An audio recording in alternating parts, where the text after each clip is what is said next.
Hey, hey, hey, welcome. Hey, listen, today I want to talk about different versions of the Bible. And you may have caught it on the Faith Curious podcast. We had an episode about reading the Bible, and I told the story about many years ago. I was a young adult wanting to read the Bible and pulled the Bible off my shelf, sat down on the couch, opened it up, tried to read it, and it's in King James Version. Think 1600s Old English. All right. Now, I don't know about you, but do I look like a guy who can read 1600s Old English? Well, the answer is no. Okay. So here's the deal. So I closed it up, I put it on the shelf.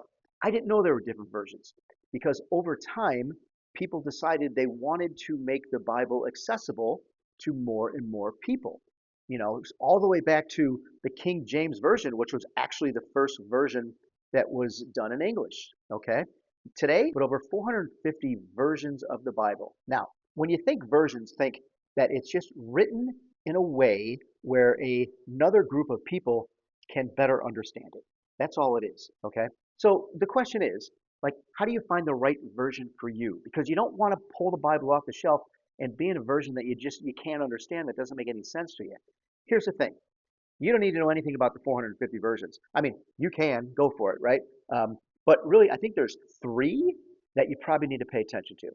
The NIV is the New International Version. It's the one that is most widely accepted and read by most Christians. Most Christian churches use the NIV.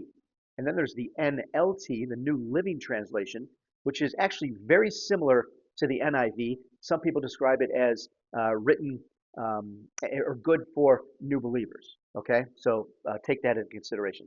And then the last one I'll mention is the message. And the message is, I would say, less translation and more storytelling. Okay, so those are the three, right? Now, what you can do is the best app is YouVersion. You, like not me, YouVersion. It's brown, just says Bible on the front. And download that app.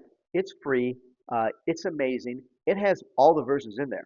And what's really cool is you can, put in a version and just read that version and then switch to something else just to see how it's different. So you can kind of plug and play and hop around and see if there's a version that's best for you. Pick a version that you can understand, and it'll make your experience so much richer and so much more meaningful. And think of this, okay? We'll close with this.